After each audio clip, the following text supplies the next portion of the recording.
Então, boa tarde. Nós vamos, então, começar o nosso último Conversas de 2018, não o último Conversa, o último de 2018. 2019 estaremos aqui, como estamos aqui. Tanto tempo que a gente até perdeu as contas, sei lá, 20 anos, tem, sei lá, bastante tempo. Uns 20 anos, uns 20 anos que a gente tem o projeto, né? Um projeto do Grupo Alfa, que, nesse momento, a Andréia Serpa e eu coordenamos. E hoje, então, e cada mês, não sei, algumas pessoas frequentam mais, a gente sempre faz essa introdução, porque algumas pessoas já vieram, outras pessoas vêm pela primeira vez. E como a gente tem a possibilidade de ter a parceria com a UniTV, e a UniTV grava, e depois os programas são acessíveis no YouTube, né? Pelo YouTube, então, depois também, se vocês quiserem levar para as escolas para discutir, é só procurar. Então, também sempre é bom ter essa pequena localização do projeto para que as pessoas possam acompanhar. Então, a gente sempre gosta ao dar as boas-vindas, né? Dizer da alegria sempre que a gente está aqui, falar um pouco desse projeto, que é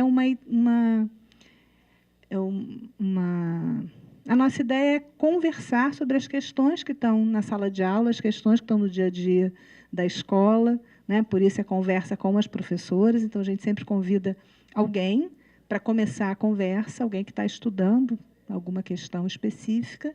A nossa convidada de hoje é a Bruna Molissani, professora da UERJ, FFP, da Faculdade de Formação de Professores da UERJ. A Bruna foi aluna nossa na graduação, aqui na Pedagogia, foi mestranda aqui no nosso mestrado de Educação, fez doutorado na UFRJ e é professora na Faculdade de Formação de Professores da UERJ. Então, é com muita alegria que a gente recebe a Bruna hoje aqui, né? Agora do lado de cá. A Bruna frequentou muito do lado de lá e agora veio do lado de cá. Então, também isso é muito bom, né? A gente revendo as pessoas, reencontrando e vendo esses movimentos que vão acontecendo, né? E a importância, assim, desde o início desse projeto, a gente sempre diz isso, né? A importância da gente conversar, a importância que as professoras conversem entre si sobre as suas questões cotidianas, né? O nosso primeiro projeto escrito, que a gente fez, projeto de extensão, que hoje a gente nem faz mais, né? Mas antigamente a gente fazia projeto de extensão. Então, o primeiro a gente diz assim, é mais ou menos assim que começa, nos dias que estamos vivendo, conversar é indispensável. Se era há 20 anos atrás, imagina agora, né? Cada vez mais é indispensável a gente poder conversar, a gente estar junto, a gente ter espaço de troca, né? Espaço de solidariedade, em que a gente possa encontrar com a outra pessoa, né? Buscar parcerias, buscar intensificar as relações que nós temos, intensificar a relação da universidade com as escolas básicas, né? Que vocês sempre saibam que aqui a Faculdade de Educação, eu diria que quase todos nós, ou todos nós, né, estamos aqui sempre abertos a esse diálogo, a essa conversa, a pensar junto, né, para que a gente possa realmente fortalecer um projeto de educação em que nós acreditamos, né? André e eu conversávamos agora aqui, como é assustador a gente ver as pessoas defendendo que a Terra é plana, né? As pessoas defendendo que a Terra é plana. Então, a que ponto nós chegamos de, não sei nem de quê, né? Mas eu diria de pouca observação da vida, de reflexão, de pensar, né? De conhecer, de aprender, de confrontar posições, ao ponto de afirmar que a Terra é plana. Então, esse é o nosso convite de fim de ano, né? Que esse é o Conversas, que fecha o ano de 2018 e que a gente, com certeza, em março de 2019, estará aqui dando continuidade ao projeto. Mas, assim, esse é o nosso convite, né, de que esse seja um espaço que continue existindo como espaço de encontro, de reflexão, de diálogo, de afeto, né? É tão bom a gente encontra pessoas que a gente já não via, pessoas que a gente vê sempre.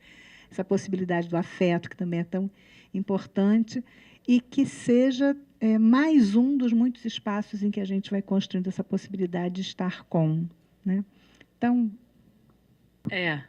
Só dar as boas-vindas, dizer que foi um ano ótimo, a gente conversou bastante. Espero que 2019 a gente mantenha esses laços. Ninguém solta a mão de ninguém.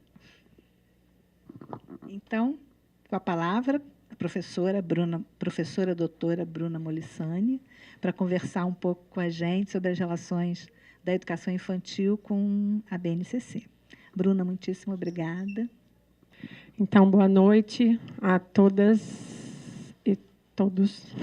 É uma alegria mesmo, a Tereza já adiantou aqui, né? Eu fui aluna dessa casa, então minha formação inicial foi aqui, porque eu não fiz curso normal. Então, me formei em pedagogia aqui, fiz o mestrado em educação aqui, então é uma emoção, né? Estar aqui podendo compartilhar um pouquinho do que as sementes que essa casa começou a lançar na minha trajetória, na minha história, que eu fui buscando aprofundar algumas questões ao longo desses anos, né? Por isso, quando a Tereza falou, Conversas tem uns 20 anos, eu falei, deve ter, porque eu entrei na faculdade em 2000, exatamente no ano 2000, e já, pelo que eu me lembro, já existiu Conversas, porque eu participei de alguns como estudante da graduação, né? Então, tem uns bons anos mesmo esse projeto. Então, é uma alegria muito grande mesmo estar aqui, né? E podendo compartilhar um pouco de algumas questões que vem mobilizando a gente na trajetória de estudo, especialmente nesse contexto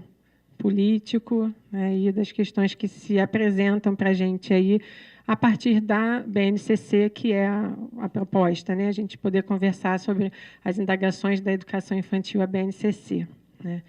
E pelo convite de ter partido de Tereza, né, porque foi uma pessoa que se mantém, mas pensando no tempo da graduação, teve uma relevância muito grande na minha trajetória, né? Até recentemente eu escrevi para ela, assim, estudando alfabetização, e por estudar alfabetização, vai estudar criança, um pouco essa minha trajetória aí.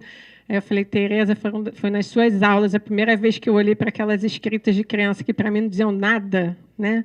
Que era aula de avaliação, porque a avaliação vinha antes de alfabetização, né? Então, não sei se ainda está assim, mas, né? Então eu fiz a avaliação. Foi a primeira vez, nunca esqueço, reto projetor ainda, Tereza botando lá, né, a transparência, dizendo reto projetor, um desenho de criança, umas letras que a turma olhava assim, aí a Tereza foi dizendo, mas olha isso, olha o que essa criança já sabe. Eu lembro de ter aberto assim, um horizonte de... Que isso, quero entender melhor isso, né? Então, tem uma sementinha aí que foi lançada por ela ali lá na disciplina de avaliação, né? Então, é realmente uma alegria muito grande. Enfim, eu não preparei PowerPoint, porque essa ideia da conversa, eu acho que pressupõe uma proximidade. Acho que, às vezes, o PowerPoint, uma coisa, traz uma cara de palestra, de alguém que vem falar alguma coisa. Enfim, e, às vezes, o PowerPoint é tão para a gente ler alguma coisa que está ali. Ou é algo para eu me guiar um pouco, para eu não perder no fio das ideias que eu pensei em estruturar para a gente iniciar a conversa. Então, eu fiz isso num papel, para que qualquer coisa eu olho aqui, o que eu... tracei como fio, e a gente não cria esse caráter de alguém que veio aqui, né, como algo preparado para falar alguma coisa para alguém. Eu gosto dessa ideia de conversa, né? Também adoro conversar, falo para caramba, mas, né, vou tentar falar pouco para a gente ter bastante espaço de conversa, né? Uma das primeiras questões que pensei em levantar aqui para a gente já pensar, antes de pensar a educação infantil especificamente, o sentido de ter uma base nacional comum curricular, né? Então, já de cara, a gente pode pensar, ainda mais num país como o nosso, né? O Brasil com tanta diversidade, com tanta diferença e com tanta desigualdade, mas vamos ficar na diversidade e diferença para a gente pensar, né, nesses conceitos, o que um comum traz em relação a gente pensar a diversidade e a diferença, né? Algo que a gente pode até pensar como algumas pessoas, né, que, enfim, acabaram construindo um discurso que possa vir em defesa da base, né, algo comum, justamente por esse país continental, né, e, enfim, garantir algumas coisas que fossem importantes para todas as crianças no país. Mas, diante de tanta diversidade de outras questões que eu pretendo trazer aqui rapidamente, como é que fica, né, essa ideia? E a gente Eu falei do contexto político, né, por estar aqui falando sobre isso nesse contexto político, porque a gente não pode olhar para a formulação de um documento como a base desvinculado de todas as outras questões que a gente vê, vamos ficar aqui no campo das políticas educacionais, né? Então, a gente já vem há muitos anos numa trajetória de avaliação externa, né, de classificação de escolas, disso vir acompanhado de questões de financiamento, de formação de professores, de tantas questões, que a gente tem que entender que a formulação de uma base está no bojo desse contexto, né? Então, uma das questões que a gente já pode trazer, pensando como é que a educação infantil pode interrogar a base, é o que vem em termos de avaliação, né? Porque a gente hoje já tem uma proposta de avaliação da educação infantil, mas, por enquanto, uma avaliação de contexto, uma avaliação mais institucional, vamos dizer assim, né, de que a educação infantil é essa que vem sendo oferecida, então, que ainda não é uma avaliação, já estou falando até que ainda não é, né, porque tudo se anuncia que vem a ser uma avaliação das crianças, e aí isso é complexo, para não dizer outra coisa, da gente pensar uma avaliação das crianças na educação infantil para gerar índices e rankings e etc., né? Então, a gente já tem a proposta de uma avaliação da educação infantil, mas que não viria por via da avaliação das crianças. Mas a gente olha para um texto como esse da base e, nesse contexto de políticas de avaliação, já pensando o que virá, né? Então, uma interrogação que a educação infantil pode fazer é, né, o que a gente pode esperar de avaliação em termos no contexto nacional, de avaliação externa, voltado para a educação infantil. Eu não sei, há uns anos atrás a gente viu no município do Rio um teste, eu acho que 3ASQ3, né, que era uma coisa meio, algo, né, de umas tabelas de objetivos de observar o que a criança faz, aí a gente olhando para os bebês, então, especialmente, que conquistam as coisas, hoje não faz, amanhã já faz, né? Como é que fica isso? Né? Engatinha, rola, senta, levanta, pula num pé só, né? E tinha umas tabelas assim para marcar. Então, como é que vai ser avaliar as crianças de educação infantil a partir de uma base nacional comum? Além disso, a gente olha também para essa formulação da base num contexto de uma lei que amplia a obrigatoriedade da educação a partir dos 4 anos de idade. Então, também essa lei, que, se por um lado a gente pode pensar, né, que a ampliação da escolaridade para a partir dos 4 anos de idade pode trazer consequências da ampliação da oferta, da educação infantil, tudo isso a gente também tem os riscos do que significa a obrigatoriedade da escolarização a partir dos 4 anos, porque essa dimensão, a relação entre a educação infantil e o ensino fundamental, ela está sempre na pauta, né? É sempre uma questão. E os efeitos que a gente acaba vendo, acompanhando ao longo da trajetória, né, histórica no país, é que menos a gente tem impacto do que a gente discute na educação infantil para o ensino fundamental. Geralmente é o contrário, né? Então, tantas coisas, eu conversava aqui em off com a Flávia antes de começar, né? Tantas questões que a gente tem ainda de desafios cotidianos na educação infantil, para pensar a criança, para pensar o que é um currículo na educação infantil, né? A questão, como é que se trabalha o conhecimento, as linguagens, a relação dessa criança com ela mesma, com o outro, com o mundo na educação infantil.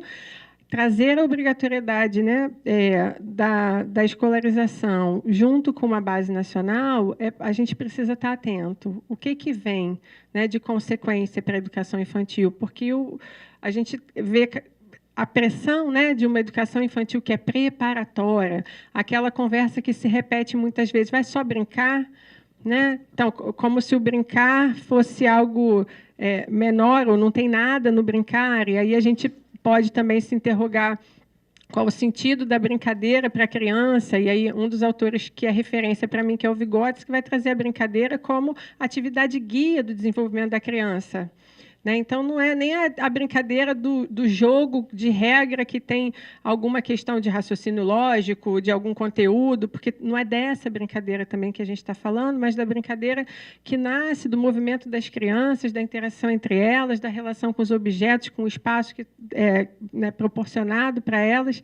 Então, assim, a gente já tem tantos desafios para chegar a esse espaço da educação infantil, como esse lugar da criança como centro do trabalho pedagógico, como está lá nas diretrizes curriculares. né, e tendo como eixos norteadores da educação infantil as interações e as brincadeiras, quando a gente se depara com essa base, a gente respira um pouquinho, né, perde fôlego, bebe uma água, porque tudo indica que os passos que a gente estava dando adiante, né, com tantas questões, porque a cultura escolar, e aí eu já entro num outro ponto que, inclusive, o cartaz de divulgação, né, aqui da conversa de hoje remete muito, pelo menos a mim, né, remeteu a essa relação entre aluno e criança, né, a criança que a gente transforma em aluno desde muito cedo, e isso tem a ver com o que eu estou falando sobre a obrigatoriedade da escolarização a partir dos 4 anos, né?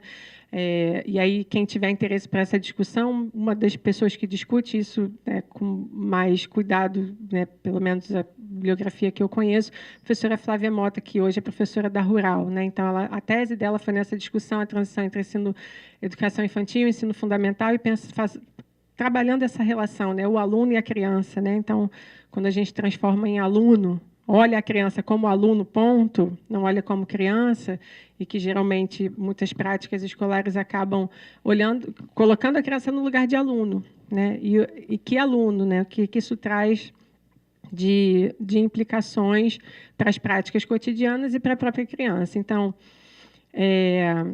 eu cheguei ontem, né, do Pará, lá de Belém, estava lá num evento que tinha o carimbó, maravilhoso carimbó, mas a questão num evento, né, no seminário de grupos de pesquisa sobre crianças e infâncias, e tive a oportunidade de visitar as escolas ribeirinhas, né, um passeio lá pelos igarapés, entrando lá numa ilha, e conseguimos andar por uma escola, assim, e me chamou muita atenção, né, como elementos de uma cultura escolar hegemônica tão presentes lá em Belém, numa ilhazinha, numa escola ribeirinha, né? Então, vocês imaginem o que é uma escola numa ilha dessa, né, com tanta natureza em volta, uma escola que não tem janela, né, porque ela é aberta, com exceção da sala de educação infantil, que é fechada com janela, mas as outras 2 salas, né, redondinhas, assim, o desenho, a forma dela, né, é redondo mesmo aqui, aberta, mas as crianças estão de costas para aquela natureza, de frente para um quadro branco, né, uma atrás da outra, né, apertadinhas ali, poucas crianças, mas também numa sala. Imaginem, uma sala que é redonda, tendo que caber mesas retangulares com uma cadeira, um do ladinho do outro, um atrás do outro, de frente para o quadro, olhando para o quadro, né, a professora passa, aqui é o primeiro ano. Opa, né, deixa eu olhar com bastante atenção aquele quadro com palavras escritas, circuladas, famílias, né, algumas sílabas, uma natureza incrível e 2 brinquedos de plástico no meio da grama ali fora. Então, o que isso vai dizendo para a gente do que a gente entende que é escola? Né? Desde o dia que eu fui lá, assim, isso ficou muito vivo para mim, pensando no que trazer hoje também, né?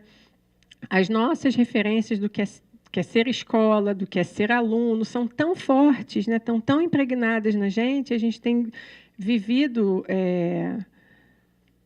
trajetórias, espaços formativos, pesquisas, projetos de extensão, isso olhando para a universidade, mas olhando para as escolas também, né, um investimento grande de muitas escolas nas discussões dentro, né, do espaço escolar, de formação dentro do espaço da escola, com as equipes se mobilizando para pensar outras formas de ser escola, e a gente olha para isso e vê há questões tão arraigadas que, se a gente olhar para a estrutura da base, há um grande risco, né, de que todo esse movimento que a gente vem fazendo de construir outras formas de ser escola, a gente tenha um documento que vai, não, mas olha só, eu tenho que seguir esse documento aqui, né? Isso sem contar no contexto político que a gente vai viver daqui para frente, mas como eu ouvi de uma colega hoje lá na FFP, hoje, vamos falar hoje, então hoje, amanhã a gente ainda não sabe, quando ele chegar, mas é porque, né?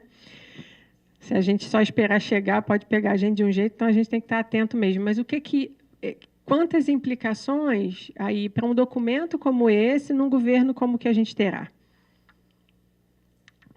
Além do contexto, né, das políticas educacionais que eu estou tentando situar aqui um pouquinho, né? A avaliação, então, para a gente não se perder, porque eu estou puxando mesmo alguns fios para ver o que vocês lançam laçam daí para a gente continuar a conversa. Então, pensar em termos das políticas educacionais que a gente tem. Então, vem a base num contexto de ampliação da obrigatoriedade da escolarização a partir dos 4 anos de idade, com políticas de avaliação externa, de ranqueamento, né, e como isso pode impactar financiamento, inclusive pagamento de professor com bônus, e a gente já viu essa história, né? A gente conhece essa história. Enfim, e aí entrar nessa questão da criança e do aluno, que eu falava, né? O cartaz de divulgação dessa nossa conversa de hoje traz um bebê de óculos, debruçado sobre um livro aberto, e ele pensando nos brinquedos, né? Então, como isso é significativo, como essa imagem é significativa para a gente pensar, né? Que lugar é esse da criança dentro da escola, quando ela se transforma em aluno. Eu costumo fazer, quando eu pego nas disciplinas lá que eu dou na FFP, eu trabalho com educação infantil e alfabetização lá, uma das atividades que eu faço, eu peço para os meus alunos escreverem, e também em espaços de formação de professores, quando são grupos, né, menores, e o espaço não é um espaço de auditório, é uma coisa de um grupo que vai continuar ali, desenhar. Dobra a folha ao meio, então você desenha para mim de um lado criança e do outro lado aluno. Primeiro eu peço um, depois peço o outro. E, gente, é impressionante como muitas vezes a criança... Impressionante assim, né? A criança está ali associada à brincadeira, à alegria, ao colorido, ao movimento. Aí tem árvorezinha, tem borboleta quando está a criança, né? E o aluno está ali. É a disciplina, é o livro, é a mesa, né? E aí, como é que a gente junta? Ou como é que a gente pensa que o aluno que a gente tem na educação infantil é a criança? Né? Então, se a gente traz os elementos dessa cultura escolar que eu estou falando, que eu encontrei agora, lá na escola ribeirinha, das crianças sentadas, uma atrás da outra, de frente para o quadro, de costas para a natureza, né, com um brinquedo de plástico grande ali, naquela natureza incrível para ser explorada, a gente vai colocar crianças desde bem pequenas, e a gente vê isso. Às vezes eu brinco só lá no Afeganistão, né? Aqui a gente não vê isso, não. Né? As crianças sentadas, obedecendo a professora, né, aquela rotina organizada, fechada. Quanto isso, para quem estuda educação infantil, sabe quantos trabalhos tem sobre a questão da espera das crianças, né, muito tempo ocioso, porque entre uma atividade e outra, porque a criança está sempre dependendo do adulto para dizer o que ela tem que fazer. Então, quantas implicações isso vai trazendo para a constituição dessa criança, para um processo de autonomia, enfim. A gente quer depois lá... Né? Geralmente, eu falo isso da alfabetização também, né? A gente vai com a letra, a sílaba, a palavrinha, junta a frase, e chega no 4º ano, quer que escreva textos criativos, com coesão e coerência. O que a gente mostrou para eles até então? Né? Mas vamos ficar aqui na educação infantil, que já tem muita conversa, né? Para a gente continuar aqui a partir desses pontos. Então, passando dessa questão mais geral, a gente olhar para a base, especificamente da base da educação infantil. Se vocês leem o documento, ele começa dizendo que ele está em acordo com as diretrizes curriculares. Então, as diretrizes curriculares nacionais da educação infantil não foram abolidas por existir a base. Isso é algo, lembrando da conversa que a gente estava tendo aqui, que a gente tem que agarrar. Né? Agarra, porque não revogaram as diretrizes para botar a Base Nacional Comum Curricular. Né? E na experiência que eu tenho tido, dando palestra com formação de professores, e também porque eu continuo vinculada a uma rede, né? Eu continuo orientadora pedagógica em Caxias, eu não sou dedicação exclusiva na universidade, né? Poucas pessoas conhecem esse documento. Poucos profissionais da educação infantil conhecem as diretrizes curriculares nacionais. O documento de referência ainda é o Referencial Curricular Nacional de 98. Né? Aqueles 3 livros, né? Os 3 cadernos, não sei se todo mundo, acredito que aqui a maioria tem a noção, né? Com textos que tem muitos textos bons naquele material, mas quando a gente vai para a escola, as pessoas vão lá nas caixinhas dos objetivos, né? Separa por... Eu estou com um campo de experiência na cabeça que é da base, mas no referencial é outro termo que agora está me fugindo aqui, né? Mas tem natureza e sociedade, tem linguagem, enfim. E aí vai lá nos objetivos, nos conteúdos, separado por idade, pega aquilo ali, traça o objetivo, que atividade eu vou fazer para contemplar esse objetivo, como que eu vou avaliar as crianças. Né?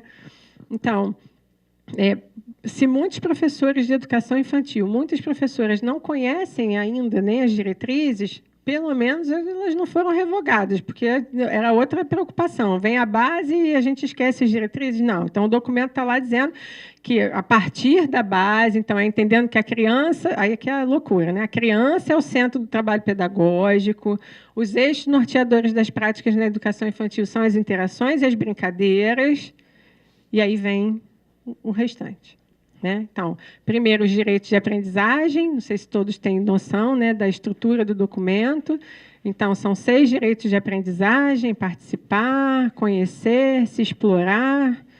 Fiz uma cola para não esquecer, porque às vezes tem tanta coisa na cabeça. Então, conviver, brincar, participar, explorar, expressar, conhecer-se. E aí tem um textinho que acompanha cada um desses direitos de aprendizagem. Até aí, se a gente for olhando só as partes... Né? Bom, se é direito das crianças na escola conviver, brincar, participar, explorar, expressar, se conhecer, né? Se ficasse aí, bom, precisamos ter uma base, porque a política nacional, porque esse argumento, né? Não, se a gente precisa, então vamos fazer, tentando garantir algumas coisas que são importantes para nós no campo da educação infantil e tal. Então, vamos aí. Direito de aprendizagem, se a gente pega esses verbos, até então a gente pode dizer, ok, né? Se as crianças precisam viver essas experiências, esses direitos de aprendizagem na escola, na educação infantil, vamos lá. Aí, depois desses direitos de aprendizagem, a gente tem os campos de experiência, que são 5. Né? O eu, o outro, nós, corpo, gestos, movimentos, traços, sons, cores, formas, escuta, fala, pensamento, imaginação, espaços, tempos, quantidade, relações e transformações. A minha atenção maior é pelo campo da linguagem, né? Porque é o que eu tenho dedicado mais a pesquisar, a estudar, e aí começando a linguagem pensando na leitura e na escrita, mas por querer estudar mais a leitura e a escrita, a gente entende que não dá para a oralidade estar fora disso, né? E aí você vai aprofundando e vai chegando a pensar esse sujeito, criança, que é um sujeito de linguagem. E aí você amplia esse conceito de linguagem para pensar para além da linguagem verbal, né? Então, esse campo de experiência que permaneceu como escuta, fala, pensamento e imaginação, ele chegou, na terceira versão da base, a ser oralidade de leitura escrita. Né? E aí foi toda uma discussão, o pessoal gritou mesmo assim, não, isso é o negócio já não é lá essas coisas, vai botar esse nome de novo, porque quando a gente pensa em escuta, fala, pensamento, imaginação, a gente tem uma ampliação desse universo de possibilidades de pensar o trabalho com a linguagem. Né? E quando a gente fala oralidade de leitura escrita, né, a gente restringe a linguagem verbal, especialmente, mas também esse termo remete a uma série de outras questões de como se trabalhar, né, a linguagem verbal na escola. Então, assim, a ideia da educação infantil como preparatória para a alfabetização, né, que a gente vem tentando desconstruir essa ideia, construir outras práticas, né, com as especificidades das crianças que estão na educação infantil e da educação infantil, nesse bojo todo que a gente está dizendo de obrigatoriedade da escolarização, de base nacional comum curricular, de índices de avaliação, porque aí, bom, os índices de alfabetização não estão lá essas coisas, então está tendo problema na educação infantil. Né?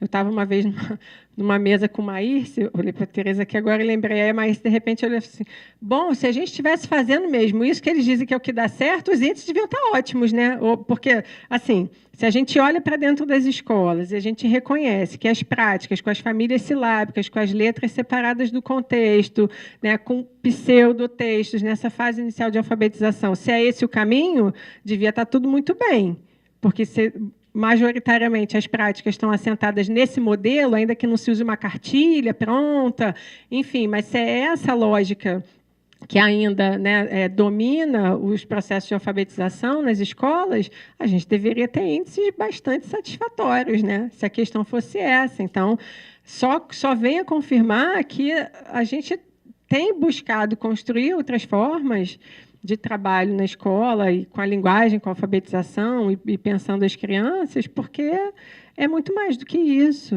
né? E não só muito mais, mas é outra lógica, né? São outras concepções para a gente pensar uma outra forma de trabalho. Então, que consequências pensar nessa base nacional comum, que virá certamente acompanhada, né, de avaliação em larga escala, traz de consequências para a educação infantil, pensando também nessa relação com a alfabetização, né, como um universo de preparação.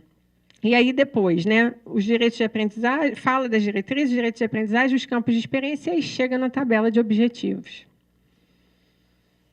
Aí, se a gente pode dizer que, se fosse até os campos de experiência descritos amplamente, essa ideia dos campos de experiência, às vezes, também traz, né, a casca de banana da gente começar, isso é no eu, no outro, nós, isso é escuta, fala e pensamento, isso é traço, né, como é que a gente está pensando também essa relação com o conhecimento, enfim, eu acho que a Tereza comentou aqui no início, né, gente, que loucura, teve gente afirmando que a Terra é plana, né?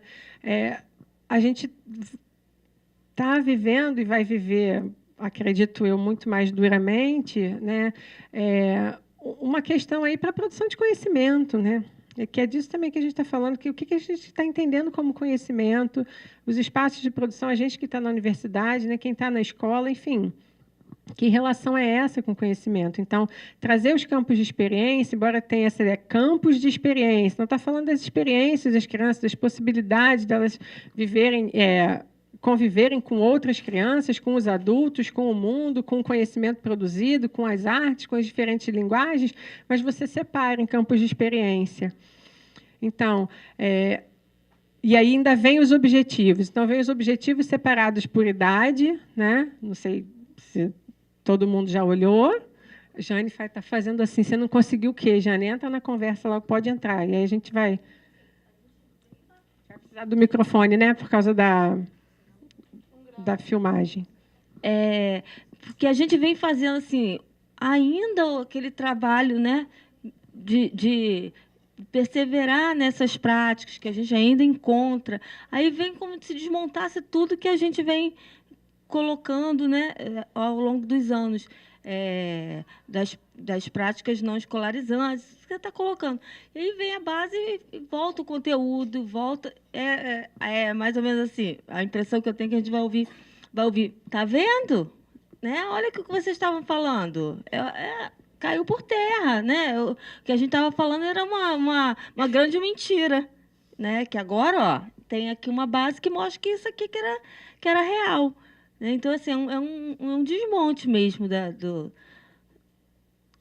revolução que a gente vem fazendo na educação infantil, né? Que já é uma resistência, que já é um dia a dia, que é no cotidiano, e senta, e vai, refaz, repassa. Lá no município a gente tem já grupos de CMEs, né? De professores, que já pensam uma outra estrutura de sala de aula, quer dizer, que na verdade não são salas de aula, né? São espaços de linguagens, com uma diversidade.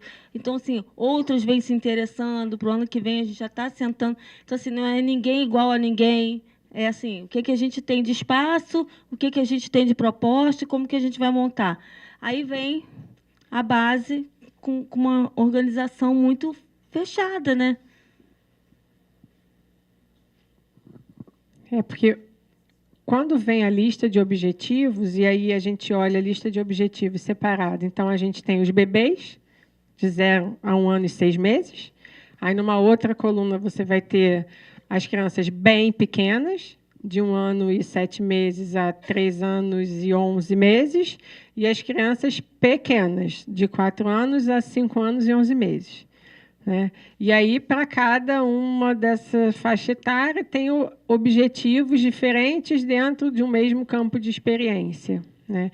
Então, depois eu posso até ler aqui alguns objetivos, a mesma linha, assim, o que né, para uma faixa etária, o que está para outra, mas para a gente pensar na lógica de um currículo e de uma prática pedagógica de planejamento, né, produzido a partir de lista de objetivo. Né? Isso é velho conhecido. Né? Então, se eu tenho objetivo, a lógica acaba sendo que eu vou olhar o objetivo, eu vou pensar numa atividade que me atenda, né, que me possibilite atingir esse objetivo e vou avaliar se a criança atingiu ou não.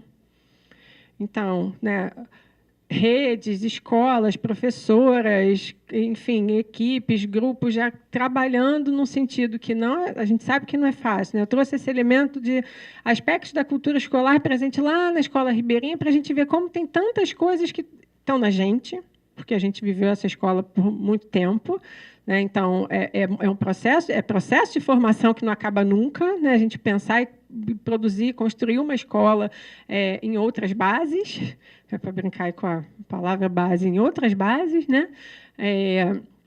E aí a gente tem um documento desse que, para muitas pessoas, porque, assim, eu não sei se vocês concordam, mas eu já vejo logo, a maioria dos professores não vão ler nada que vem antes, tipo os referenciais, um monte de texto super interessante, até que a gente teria para discutir concepção de criança, conhecimento, vai na tabela de objetivos. Vai selecionar os objetivos, vai pensar nas atividades que tem para fazer e como é que vai avaliar para ver se a criança atingiu aquilo ou não. Não, é porque se a gente entrar no site e você colocar o objetivo, ele vem com proposta de atividade. Então, a coisa vai ficando muito pior, né? Porque aí não precisa nem pensar uma proposta, porque ele já te dá. Vem, inclusive, com um planejamento pronto. Não sei, só para a gente... Sim. Né? Além do próprio site, assim, eu não sei também como é que está a experiência de acesso para vocês, mas assim, a gente não vai lá, acessa e consegue a base toda. Né? Você vai lá e clica, educação infantil, aí você escolhe os objetivos, você vai pegando, e você pode selecionar, né? Só quero o campo de experiência tal, você pode selecionar só a faixa etária. Olha só como eles estão facilitando o nosso trabalho, para a gente ir direto lá, toma aqui, está aqui prontinho para você. Estão entendendo a lógica? É perverso isso. Não é para a gente achar que isso está facilitando a nossa vida, não. É quase que assim, vai lá e marca. O que você quer? Aqui você trabalha com bebê, você marca bebê, vai vir lá para você. Só aquela partezinha dos objetivos e com colunas. Quem falou aí atrás? Né? Você abre um site e tem um que está assim, não faz parte da base. Tem umas colunas que não está assim, não faz parte da base. Aí tem todos uns comentários assim, está lá no documento que você pode acessar, mas não faz parte da base, que são sugestões e tal. Aí a gente tem um movimento da revista Nova Escola. Vocês estão acompanhando isso? Vocês tiveram notícia disso? Então, a Nova Escola contratou um time de professores, né, do Brasil inteiro. Essas pessoas se reuniram num determinado lugar com... a supervisão, enfim, de alguém que você discuta de educação infantil. De educação infantil eu tenho mais notícias, mais poderia até mais também, né? Se for pensar no adjetivo, mas eu quis dizer mais, né? De quantidade, assim, porque acompanhei um pouco mais esse movimento. Então, a Nova Escola está preparando aí um material já com planos de aula, tá? Planejamento pronto, que não é novidade, a Nova Escola, né, sempre faz isso, sempre vem lá as danadas das sequências didáticas para determinados conteúdos, enfim, mas uma coisa grande, gente. Foram, acho que para a educação infantil, eu não lembro o número agora, mas era muita gente reunida. Aí tinha a equipe de bebês, a equipe para pensar as crianças bem pequenas, as crianças pequenas, para produzir planos de aula, planejamento para o professor. Então, é claro que aí essa discussão também não vem desacompanhada do mercado editorial. A gente também não pode esquecer disso, né? Então, produzir material. Então, de novo, volto lá na lei da obrigatoriedade. 4 e 5 anos como obrigatório, né? A escolarização obrigatória. Então, já entra 4 e 5 anos no PNLD, né? Felizmente, 2018, a gente escolheu o livro para o professor, né? Com discussões mais amplas, não vem por dentro do PNLD, não vem livro para as crianças. Mas vocês acham que demora quanto para ele chegar? Porque nos sistemas apostilados, na maioria das escolas, a gente tem. Às vezes, uns calhamaços desse tamanho para as crianças de 3 anos darem conta de preencher. Então, de novo, pensar no contexto mais ampliado, a gente não pode esquecer do mercado editorial. Mas essa escolha do livro, ela dependeu da escolha da rede, né? Por exemplo, eu sou pedagoga na rede municipal aqui de Niterói. Então, a rede fez uma opção por não escolher livro didático. Então, mesmo que a escola quisesse escolher, não habilitaria para a gente. foi habilitada a escolha para livros para o professor. Mas se a rede fez a opção de livro didático, eles vão chegar.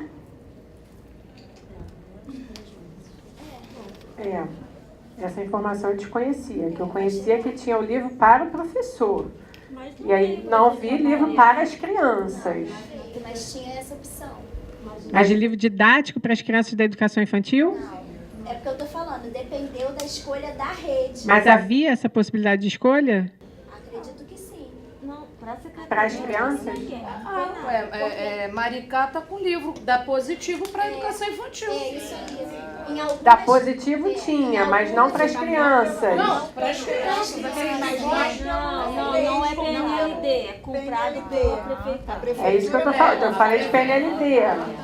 Porque da prefeitura, mesmo antes, assim, bate na porta, ofereceu e compra, né? A prefeitura do Rio comprou, tempos de Cláudia Costin, comprou de tudo. Porque, tem diversidade, então oferece tudo. Era Instituto Alfabeto, Ayrton Senna, Método da Boquinha e sei lá mais o que. Entrou de tudo na alfabetização. Não via PNLD, por isso que eu estou estranhando. Se era via PNLD, mas enfim, né, até onde eu sei, PNLD vieram obras para o professor, né? Tem um exemplar lá da Editora Positivo, né? Comprou uma briguinha boa lá com essa questão da compra, porque eles são sedutores, né? E aí o cara que está lá em cima, que não é... Ainda bem que ele veio falar com a gente. Foi meio então, assim, porque tinha um kit pronto para a rede toda.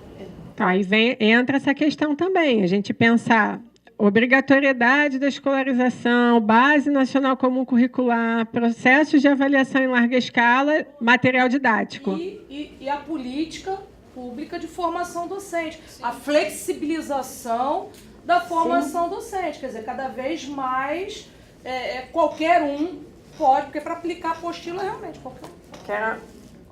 Era o último fio que eu ia trazer para a gente abrir, mas é ótimo que a conversa já está rodando, né? O auditório não permite que a gente sente em roda, mas, né, sintam-se todos... Só tem essa questão, está filmando, então eu vou ter que vir até o microfone, porque ele não vai até vocês, senão eu levava, né? Mas,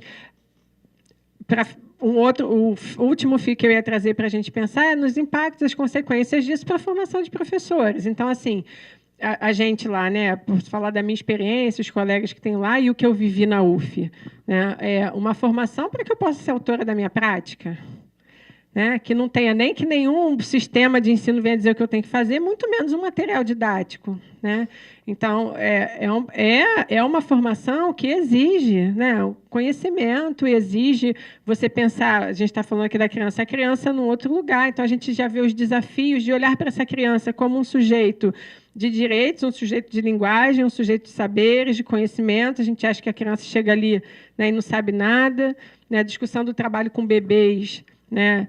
Que se a gente tem essa lógica de escola, de que o professor prepara uma atividade, dá uma aula, a criança produz alguma coisa para ele recolher e avaliar, como é que faz isso com o bebê?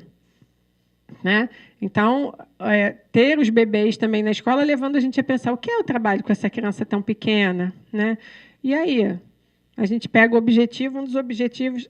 o celular está lá, mas um deles eu lembro assim, responder quando for chamado pelo nome. É mais ou menos isso. Está dito um pouquinho melhor, mas é isso. Né? Então, está lá um dos objetivos para a faixa etária do bebê. Né? Então, se chamar pelo nome, ele tem que atender. Né? Não, mas aí, André, eu fico pensando, aí está lá esse objetivo, né? Está lá esse objetivo, a professora vai pensar em que atividade. Né? Eu vou chamar cada um, vou ver se ele responde. Presente, né? Eu tô caricaturizando o negócio, mas é sério. Né? É sério, que consequência a gente pode ter para isso? Porque se eu tenho objetivos que vão precisar ser... A gente vê isso na alfabetização e com a avaliação que vem, né, de Provinha Brasil, IANA e etc. O que acabou acontecendo? Em muitos lugares, até que já vinham numa trajetória de repensar as práticas de alfabetização naquela instituição, de trazer outras formas de trabalho, e a criança num outro lugar de produção de texto e da oralidade. Não, mas vai ter a prova. Pega os descritores da prova, começa a fazer atividades com os descritores da prova, porque precisa responder. Entendem? Essas coisas estão no mesmo contexto. Trabalho. Boa noite, acho que já é boa noite. Trabalho na alfabetização no município do Rio. E o que tem mais me incomodado, sempre gostei da alfabetização, sou formada aqui pela UF, é o que você está dizendo. Quando você é formado pela UF, não é um documento que vai reger o que você faz dentro da sala de aula, não é só esse documento, não é o que a direção fala, mas são as suas convicções. Você vai para a sala de aula para formar cidadão democrático, que pensa, né? Cidadão que pensa. E seja ele com 4, com 5 ou com 6 anos de idade. A base do trabalho que a gente faz sempre é a oralidade, conversando, trazendo as coisas que estão no mundo para dentro da sala de aula e não apartando isso. E as provas externas, o que eu tenho percebido é que elas limitam tudo que a gente faz dentro da escola, dentro desse conceito que eu estou trazendo aqui de alfabetização, de trazer o mundo para dentro da sala de aula. Na escola que eu trabalho, nós temos poucas coisas que trabalham, poucos eventos que trabalham o mundo. Eu trabalho na Maré, na Nova Holanda, que é uma efervescência cultural. E nós tiramos a Feira da Cultura desse ano. O que aconteceu no ano passado, um grupo de professores comprou a briga, insistiu com a direção, fizemos. E esse ano, os próprios professores, em sua maioria, decidiram que não. E por que elas decidem que não? Porque são tantas provas externas, federais, municipais, prova da escola, que a diretora, a coordenadora, exige uma prova da escola, além de todas essas provas, que a professora ela se sente cansada. Ela não consegue dar conta daquilo tudo. Porque uma feira da cultura, né, ela tem que ser um eixo norteador daquela escola o ano inteiro. Ela não pode acontecer num limite, num tempo, porque isso não vai contemplar tudo que é preciso trabalhar. E você vê que o professor desiste. Então, a avaliação externa ela acaba controlando o nosso tempo, o nosso fazer pedagógico, a nossa autonomia, como a gente trabalha, o que trabalha. E o maior prejudicado são as crianças. E quando você leva isso para a reunião, que uma consequência dessa formação que a gente está tendo, tão superficial, geografia, história, porque é tanta ênfase em português e matemática direto, que você vai deixando os conteúdos de história, geografia, que a gente teve uma eleição como a gente teve esse ano, de um povo que não tem memória. Ele não lembra, ele não sabe, ele ignora. E todas essas coisas elas estão interligadas, né? Elas não estão apartadas. Uma coisa ela vai entrando na outra, e o que você percebe é isso, que a escola ela vai morrendo como esse organismo vivo, né? Um organismo que deveria trazer o conhecimento e falar e trabalhar todos os conhecimentos, não só o que está ali no documento, não eu ir lá no objetivo e trabalhar aquela atividade. Quando a gente trabalha com as crianças pequenas, no primeiro ano, traz a discussão do museu da UFRJ, que pegou fogo. O que vocês estão pensando? E as crianças pensam muitas coisas, elas pensam em Egito, em Moisés, em descobrimento. Foi descobrimento? Roubaram de assalto o Brasil? É o quê?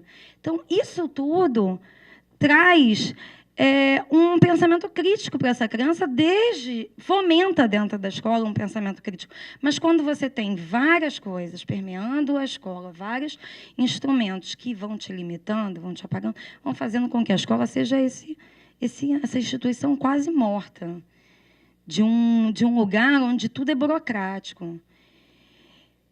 E é bastante complicado o que a gente está vivendo agora, e a gente vem percebendo isso na escola cada ano, a cada tempo. Rapidinho, eu me formei querendo saber por que a escola era tão ruim. Eu vim para a pedagogia porque eu queria saber por que a escola era ruim, se lá tinha criança, tinha conhecimento, tinha brincadeira, tinha tudo que precisava ter para ser bom. Por que ela era ruim? Ela já era ruim lá. Né? Na minha formação, ela foi ruim, porque ela foi assim, padronizada. Todo mundo na sua carteira, ninguém fala com ninguém, o mínimo de interação. E houve um tempo que eu percebi que havia um movimento, como você falou, da escola está sendo mudada, ela está se transformando. E que a gente está vendo é que ela está voltando àquela escola que ela era antigamente, de 30, 40 anos atrás.